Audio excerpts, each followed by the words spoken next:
حضرت آدم علیہ السلام لقب صفی اللہ یعنی اللہ کا خالص یا اللہ کا چنا ہوا۔ حضرت آدم علیہ السلام ساری انسانیت کے باپ ہیں اور سب سے پہلے پیغمبر بھی۔ زمین پر زندگی کی ابتدا اس بزرگ ہستی کے وجود سے ہی ہوئی۔ یہ بات اس چیز کا واضح ثبوت ہے کہ ابتدا کے بارے میں جو باطل مفروضے ہیں کہ انسان بندر سے وجود میں آیا وغیرہ وغیرہ، یہ سب بے بنیاد ہیں۔ یہ نام اس بات کی دلیل ہے کہ اس کائنات کو وجود بخشنے والی ذات اللہ تعالیٰ کی ہے۔ وہی اس کائنات کا رب ہے اور ہمارا معبود برحق ہے۔ یہیں سے ایک مومن کی حیثیت سے ہمیں یہ یقین حاصل ہوتا ہے کہ آدم علیہ السلام ہی ساری کائنات، ساری انسانیت کے باپ ہیں، جن کو اللہ نے اپنے خاک سے تخلیق کیا اور ان میں اپنی روح پھونکی۔ اس کے بعد ہی زندگی کی تمام تر سرگرمیاں وجود میں آئیں۔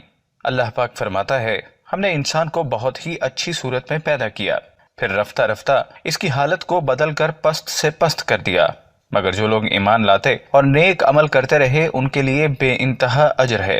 تخلیق آدم کی ابتدا۔ سورہ بقرہ کی آیت نمبر 30 میں اللہ تعالیٰ فرماتے ہیں کہ انہوں نے فرشتوں کو خبر دی کہ زمین میں آدم کو میں اپنا خلیفہ بنا رہا ہوں۔ فرشتوں نے سمجھا کہ یہ خلیفہ زمین میں دنگا فساد کرے گا، اس لیے بارگاہ الہی میں عرض کیا، اے رب، تو زمین میں ایسے شخص کو خلیفہ بنانا چاہتا ہے جو خرابیاں کرے اور کشت و خون کرتا پھرے۔ ہم تیری تعریف کے ساتھ تیری تسبیح و تقدیس کرتے ہیں۔ تو اللہ نے جواب میں فرمایا، جو باتیں میں جانتا ہوں وہ تم نہیں جانتے۔ سورہ بقرہ آیت نمبر 30۔ آدم کے معنی۔ اللہ نے حضرت آدم علیہ السلام کو مٹی سے بنایا۔ اس بنا پر آپ کا نام آدم رکھا گیا کیونکہ آدم کو عدیم الارض سے پیدا کیا گیا۔ سعید بن جریر سے مروی ہے، آدم الارض زمین کی اوپری سطح کو کہتے ہیں۔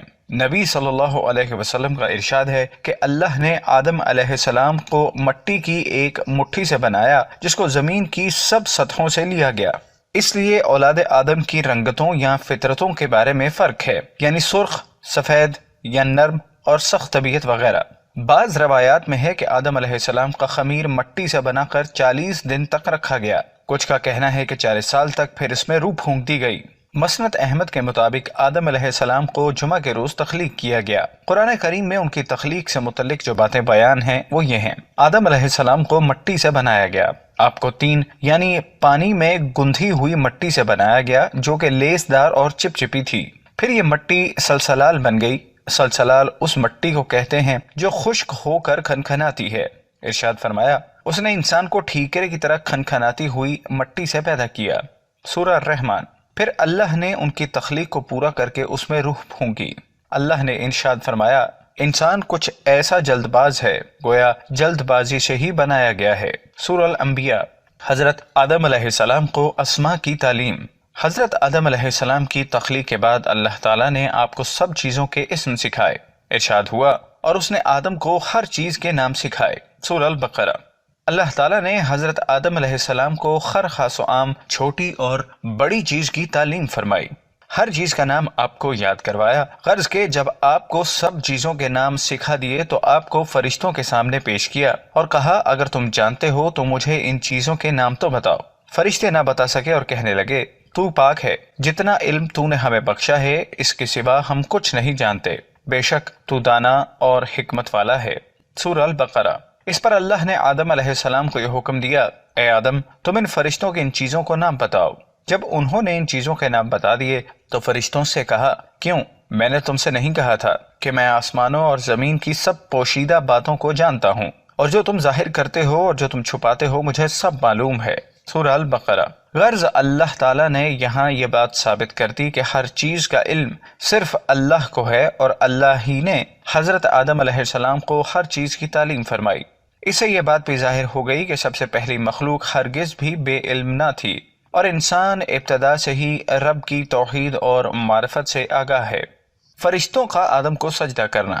اللہ نے حضرت آدم علیہ السلام کو تعظیم بخشنے کے لیے فرشتوں کو حکم دیا کہ وہ ان کو سجدہ کریں۔ یہ سجدہ عبادت ہرگز نہ تھا کیونکہ وہ صرف اللہ تعالیٰ کے لیے کرنا جائز ہے، یہ محض سجدہ تعظیم تھا۔ تو فرشتے تو سب سجدہ میں گر گئے سوائے شیطان کے۔ اللہ نے کہا، اے شیطان، تجھے کیا ہوا کہ تو سجدہ کرنے والوں میں نہ ہوا؟ وہ بولا، میں ایسا نہیں ہوں کہ انسان کو سجدہ کروں جسے تو نے مٹی کے سڑے ہوئے گارے سے بنایا۔ اللہ نے کہا، تو پھر نکل جا یہاں سے، بے شک تو مردود ہے اور قیامت تک کے لیے تجھ پر لعنت برسے گی۔ سورہ الحجر۔ اس نے دعویٰ کیا کہ میں آدم سے بہتر ہوں، کہا میں آدم سے بہتر ہوں، تو نے مجھے آگ سے بنایا اور اسے مٹی سے۔ سورہ الاعراف۔ سجدہ تعظیمی پہلے ایک عام بات تھی، قصہ یوسف علیہ السلام میں بھی اس کا ذکر ہے، لیکن امت محمد صلی اللہ علیہ وسلم تک ہی جائز تھا، اس کے بعد اس سے منع فرما دیا گیا۔ اللہ تعالیٰ نے آدم علیہ السلام کو 4 طرح سے عزت بخشی، اپنے ہاتھوں سے بنایا، ان میں خود روح پھونکی، ان کو ہر چیز کی تعلیم فرمائی، ان کو فرشتوں سے سجدہ تعظیم کرایا۔ حضرت بی بی حوا۔ حوا عربی زبان کا لفظ ہے جو لفظ ہی سے نکلا ہے، جس کے معنی ہے زندہ۔ کیونکہ حضرت حوا علیہ السلام کو آدم علیہ السلام کی پسلی یعنی ایک زندہ چیز سے تخلیق کیا گیا، اس لیے ان کا یہ نام رکھا۔ حضرت آدم علیہ السلام جب ایک دن سوئے ہوئے تھے، اٹھنے پر انہوں نے دیکھا کہ ان کے سرحانے ایک عورت موجود ہے۔ آپ نے دریافت کیا تم کون ہو؟ جواب ملا عورت۔ پھر پوچھا تمہیں کیوں پیدا کیا گیا؟ کہا تاکہ آپ مجھ سے سکون پا سکیں۔ بی بی حوا کی تخلیق کے متعلق مختلف روایات ہیں۔ کچھ کا کہنا ہے آپ کو آدم علیہ السلام کے ساتھ ہی تخلیق کیا گیا، کچھ کا کہنا ہے آپ کو ان کے جنت میں جانے کے بعد تخلیق کیا گیا، لیکن یہ آیت اس بات کی تائید کرتی ہے کہ آپ کو ان کے جنت میں جانے سے پہلے بنایا گیا۔ ارشاد ہوا تم اور تمہاری بیوی بہشت میں رہو اور جہاں سے چاہو کھاؤ، مگر اس درخت کے پاس نہ جانا ورنہ گنہگار ہو جاؤ گے۔ سورہ الاعراف۔ حضرت آدم علیہ السلام کا جنت میں داخل ہونا اور وہاں سے نکلنا۔ خدا نے شیطان کو دھتکار دیا اور آدم علیہ السلام کو جنت میں بھیج دیا، لیکن فرمایا کہ شیطان سے ہوشیار رہیں کہ وہ ان کا کھلا دشمن ہے۔ ارشاد ہوا اے آدم، یہ ابلیس تمہارا اور تمہاری بیوی کا کھلا دشمن ہے، تو کہیں تم کو جنت سے نکلوا نہ دے اور پھر تم تکلیف میں پڑ جاؤ۔ اب آدم علیہ السلام جنت میں بھیج دیے گئے، وہاں وہ جہاں چاہے گھومتے، جو چاہتے کھاتے، سوائے اس درخت کے پھل کے جس سے اللہ نے منع فرمایا تھا۔ شیطان اس طاق میں تھا کہ کیسے موقع ملے اور آدم علیہ السلام کو بہکائے، چنانچہ اس نے انہیں وسوسے میں ڈالتے ہوئے کہا تم کو تمہارے پروردگار نے اس درخت سے اس لیے منع کیا ہے کہ کہیں تم فرشتے نہ بن جاؤ، اور ان سے قسم کھائی کہ میں تمہارا خیر خواہ ہوں۔ سورہ الاعراف۔ غرض شیطان کے بہکاوے میں آ کر آدم علیہ السلام اور ان کی بیوی نے اس درخت سے کھا لیا، اور آدم علیہ السلام نے اپنے پروردگار کے حکم کے خلاف کیا اور اپنے مطلوب سے بے راہ ہو گئے۔ سورہ طٰہٰ۔ اب آدم علیہ السلام اور شیطان دونوں کو اللہ نے زمین پر اتار دیا، اور اب یہ دونوں ایک دوسرے کے دشمن ہیں۔ حضرت آدم علیہ السلام اور بی بی حوا کا زمین پر اترنا۔ ابن کثیر کی روایت ہے کہ جب شیطان زمین پر اترا تو کہنے لگا اے اللہ، تو نے آدم علیہ السلام کی وجہ سے مجھے جنت سے نکالا، اور تیری مدد کے بنا میں اس پر قوی نہیں ہو سکتا۔ اللہ نے فرمایا تمہیں اس پر مسلط کر دیا۔ اس نے مزید اضافہ مانگا، کہا جب بھی آدم کے ہاں اولاد ہوگی ویسے ہی تیرے ہاں بھی ہوگی۔ اس نے مزید اضافہ مانگا۔ اللہ نے کہا ان کے سینے تیرے ٹھکانے ہیں، تو ان میں خون کی طرح دوڑے گا۔ اس نے مزید اضافہ مانگا تو اللہ نے کہا ان پر اپنے گھوڑوں اور پیادوں سے چڑھ دوڑ اور ان کے مال اور اولاد میں شریک ہو جا۔ آدم علیہ السلام نے کہا اے اللہ، تو نے شیطان کو لمبی مہلت دی اور اسے مجھ پر مسلط کیا، اور میں تیری مدد کے بنا اس سے نہیں بچ سکتا۔ اللہ نے فرمایا جب بھی تیرے ہاں اولاد ہوگی میں اس کی حفاظت پر ایک فرشتہ مقرر کر دوں گا جو اس کی حفاظت اس کے برے ساتھی شیطان سے کرے گا۔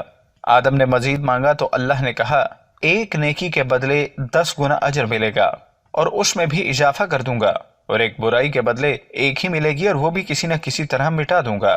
آدم نے مزید اضافہ مانگا تو اللہ نے کہا اے میرے بندو، اگر اپنی جانوں پر زیادتی کر بیٹھے ہو تو اللہ کی رحمت سے نا امید مت ہونا، میں تمہیں معاف کر دوں گا۔ آدم نے مزید اضافہ مانگا تو کہا جب تک اولاد آدم زندہ ہے میں اس کو توبہ کرنے سے نہیں روکوں گا۔ آدم نے مزید مانگا تو کہا میں بے شک دوں گا اور مجھے کوئی پرواہ نہیں۔ اس پر آدم نے کہا بس شیطان انسان پر بہت مسلط ہوگا، مگر اللہ کی رحمت و مغفرت کا دروازہ بہت کشادہ اور آسان ہے، اور انسان شیطان سے دھوکہ کھانے کی وجہ سے شکست کھاتا ہے اور استغفار کر کے اس پر غالب آ جاتا ہے۔ سبحان اللہ۔ الکامل بن کثیر۔ جنت سے نکلنے کی ذمہ داری۔ بہت دفعہ یہ بات کہی جاتی ہے کہ آدم علیہ السلام نے بی بی حوا کے کہنے پر وہ پھل کھایا۔ اسی مفروضے کی بنیاد پر لوگوں نے یہ نظریہ بھی ایجاد کر لیا کہ عورت ہر برائی کی جڑ ہے، لیکن ایسا نہیں ہے۔ قرآن میں صرف بیان ہے کہ اللہ نے دونوں کو مخصوص درخت کا پھل کھانے سے منع فرمایا، لہٰذا جنت سے بے دخل ہونے کی ذمہ داری دونوں پر ہی عائد ہوتی ہے۔ فرمایا تم دونوں اس درخت کے پاس مت جانا ورنہ گنہگار ہو جاؤ گے، سورہ البقرہ۔ اور فرمایا اے آدم یہ شیطان تمہارا اور تمہاری بیوی کا دشمن ہے، خیال رکھنا یہ تمہیں جنت سے نہ نکلوا دے، سورہ طٰہٰ۔ ان آیات سے یہ بات ثابت ہوتی ہے کہ اما حوا اس بات سے بری ہیں، وہ تو خود آدم علیہ السلام کی بیوی کی حیثیت سے ان کے تابع تھیں۔ بہر کیف اپنے عمل کے لیے ہر شخص خود ذمہ دار ہے۔ حضرت آدم علیہ السلام کی نبوت، آپ دنیا میں سب سے پہلے بندے بھی ہیں اور پیغمبر بھی۔ قرآن کریم میں آپ کو صاف لفظوں کے ساتھ پیغمبر تو نہیں کہا گیا، لیکن دوسرے پیغمبروں کی نبوت بتانے کے لیے اللہ نے جو استفی کا لفظ استعمال کیا ہے وہی آپ کے لیے بھی استعمال کیا ہے۔ فرمایا خدا نے آدم اور نوح کو چن لیا، سورہ آل عمران۔ اسی طرح آپ کے بارے میں اجتبی کا لفظ بھی استعمال ہوا ہے۔ غرض یہ کہ آپ کی نبوت کے بارے میں بے شمار دلائل ہیں جو قرآن و حدیث سے واضح ہیں۔ ایک سوال یہ بھی ہے کہ آپ کی نبوت کے بارے میں قرآن میں صراحت کیوں نہیں؟ اس کا جواب یہ ہے کہ جن باتوں میں کوئی شک و شبہ کی گنجائش نہ ہو وہاں صراحت کی ضرورت نہیں ہوتی۔ حضرت آدم علیہ السلام وجود میں آنے کے لحاظ سے بھی پہلے انسان ہیں، اور آپ نے اللہ سے جو علم حاصل کیا وہ بالواسطہ وہی ہے، لہٰذا آپ کی نبوت میں ہرگز کوئی شبہ نہیں۔ اولاد آدم علیہ السلام، اللہ نے آدم علیہ السلام اور بی بی حوا کو زمین پر اتار دیا۔ اب ان کی نسل کو آگے بڑھانا تھا تو اللہ نے ان کو روز ایک بیٹے اور بیٹی کی نعمت سے نوازا۔ پہلے دن پیدا ہونے والے بیٹے کا نکاح دوسرے دن پیدا ہونے والی بیٹی سے ہوتا، اور اسی طرح پہلی دن پیدا ہونے والی بیٹی کا نکاح دوسرے دن پیدا ہونے والے بیٹے سے کیا جاتا۔ اس کا مقصد دنیا میں انسان کی نسل کو بڑھانا تھا۔ آپ کی اولاد میں سے جن کا ذکر قرآن میں آیا ہے ان میں حابیل علیہ السلام، قابیل علیہ السلام اور شیش علیہ السلام شامل ہیں۔ روئے زمین پر پہلا قتل، حابیل کی بہن سے قابیل کی شادی ہونا تھی اور قابیل کی بہن سے حابیل کی، لیکن چونکہ قابیل کی بہن خوبصورت تھی تو قابیل کے دل میں حسد پیدا ہوا۔ اس نے حابیل سے کہا میں تمہیں قتل کر دوں گا۔ آدم علیہ السلام کو ڈر تھا، لہٰذا انہوں نے کہا تم دونوں اللہ کی راہ میں قربانی پیش کرو، غرض جس کی قربانی قبول ہو گئی اسی کی شادی اس قابیل کی بہن سے ہوگی۔ قابیل جو کہ بکریاں چراتا تھا اپنے ریوڑ سے سب سے اچھا بچڑا چن کر لایا اور اللہ کی راہ میں قربان کیا، جبکہ قابیل جو کہ کھیتی باڑی کرتا تھا سب سے سوکھی گھاس قربانی کے لیے اٹھا لایا۔ اس دور کے طریق کے مطابق آسمان سے ایک آگ کا شعلہ آیا اور بچڑے کو لے گیا، جس سے ثابت ہوا کہ حابیل کی قربانی قبول ہو گئی۔ قابیل طیش میں آ گیا۔ شیطان نے اس موقع سے فائدہ اٹھاتے ہوئے اس کو مزید بہکایا، غرض اس نے ایک پتھر مار کے سوتے ہوئے بھائی حابیل کو قتل کر دیا۔ حضرت آدم علیہ السلام کی وفات، حضرت آدم علیہ السلام کی وفات سے متعلق مختلف روایات ہیں۔ کچھ کا کہنا ہے کہ ان کی عمر 960 برس تھی، کچھ کے مطابق 957 برس تھی۔ ابن کثیر سے روایت ہے کہ ابن قاب رضی اللہ تعالیٰ عنہ کہتے ہیں کہ حضرت آدم علیہ السلام نے موت کے وقت جنت کے پھلوں کی خواہش کی۔ ان کے بیٹے تلاش میں نکل گئے، راستے میں فرشتے ملے تو انہوں نے کہا کہ اس کی ضرورت نہیں، ان کی موت کا وقت آ گیا ہے۔ اب واپس آئے اور حضرت آدم علیہ السلام سے چمٹ کر رونے لگے تو انہوں نے فرمایا پیچھے ہٹو، مجھے پہلے ہی میری عمر سے زیادہ مہلت دے دی گئی ہے۔ چنانچہ فرشتوں نے ان کی روح قبض کر لی، ان کو غسل دیا، کفن پہنایا اور دفن کیا، اور فرمایا یہ تمہارے مردوں کو دفن کرنے کا طریقہ ہے۔ ایک اور روایت ہے حضرت شیس علیہ السلام نے جبرائیل علیہ السلام سے نماز جنازہ پڑھنے کو کہا تو انہوں نے کہا آپ اپنے والد کی نماز جنازہ پڑھیے، تو شیس علیہ السلام نے 30 رکعتوں کے ساتھ نماز پڑھی اور ان کی تدفین کی۔ کہتے ہیں کہ آپ کو جبل ابن قبیس کے گھر غار کنز میں دفن کیا گیا۔ حضرت ابن عباس رضی اللہ تعالیٰ عنہ کے بقول حضرت نوح علیہ السلام نے طوفان کے بعد کشتی سے اتر کر آپ کو بیت المقدس میں دفن کیا۔ حضرت حوا کے بارے میں بھی بہت سی روایات ہیں کہ آپ بھی آدم علیہ السلام کی وفات کے 1 سال بعد ہی انتقال فرما گئیں اور ان کے ساتھ ہی دفن ہوئی۔